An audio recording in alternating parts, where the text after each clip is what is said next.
আমি সেদিন এগুলা বেডটা তৈরি করছি কিন্তু বিচি বুনি নাই বীজ, এখন আমি বীজ বুনে দিব এই কারণে। তুলো সিটাও সুন্দর করে এখানে সিটে দাও। এই যে আমরা সিটে দিচ্ছি, আমরা এটা ডাঁটার শাকের বীজ বপন করলাম এখানে।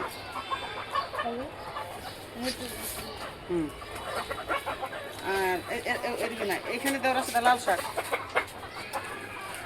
ওইদিকে দিও না, এখানে লাল শাক দাও এটার মধ্যে। না না তুমি কোথাও বলো না কেন, ওটা লাল শাক এখানে দিতেছে, আবার ডাঁটার শাক। নানু আগে লাগবে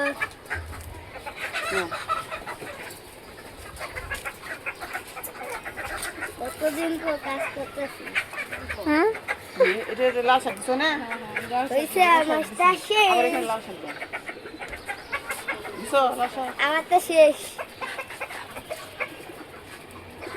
তোমার দেওয়াও লাগবে না, তুমি একটা এই শাক পছন্দ করি।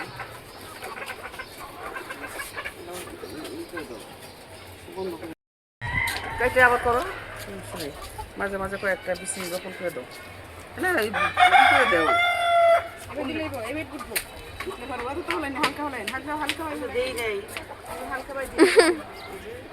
আমরা জানি যে মুখ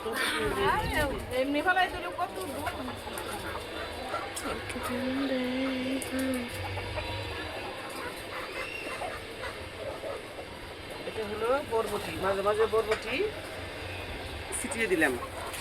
আমরা প্রজাতিদের মতন জুম চাষ করতেছি, এক বেডে কয়েক রকম ফসল করতেছি, এটাকে বলা হয় জুম চাষ। জুম চাষ এটাকে বলা হয় জুম চাষ। আপনারা তো অনেক চাষি। হ্যাঁ, আমরা তো অনেক চাষি। চাষি মশাই চাষ করে, কিন্তু আপনার তো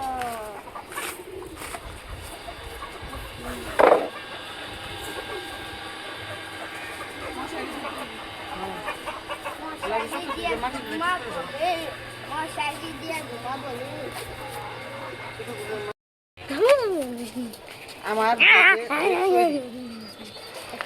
বেড তৈরি।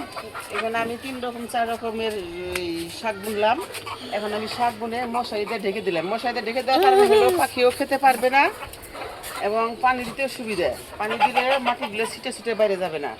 আর যদি প্রচুর বৃষ্টি হয়, প্রচুর বৃষ্টিতে মাটিগুলো ধুয়ে যাবে না। মশারির কারণে মাটিগুলো অক্ষত থাকবে, গাছটাও ভালো থাকবে। এই কারণে এটাকে গ্রিন হাউস, এটা আমার হচ্ছে আমার গ্রিন হাউস। গ্রিন হাউস ছিল যেখানে সবজি বোনা হয়।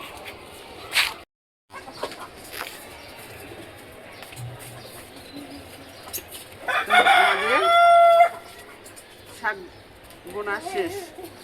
আমরা আজকে আমার যে বেড তৈরি করছিলাম সে বেডে শাক বপন করে দিলাম। লাল শাক, ডাঁটা শাক, মূলা শাক, 3টা শাক বপন করে দিলাম। আর হলো বরবটি। এই বরবটির বিচি দিছ, মাঝে মাঝে করে বরবটির বিচি রোপণ করে দাও। এই উঠে যাবো জানলার মধ্যে। ওই যে ওই যে ওই যে প্যাকেটে, ওই যে প্যাকেটে দাও তো। হ্যাঁ হ্যাঁ, দাও, এদিকে নিয়ে আসো, এদিকে নিয়ে আসো। থাকো, এটা ওটা ওখানে রেখে আসো।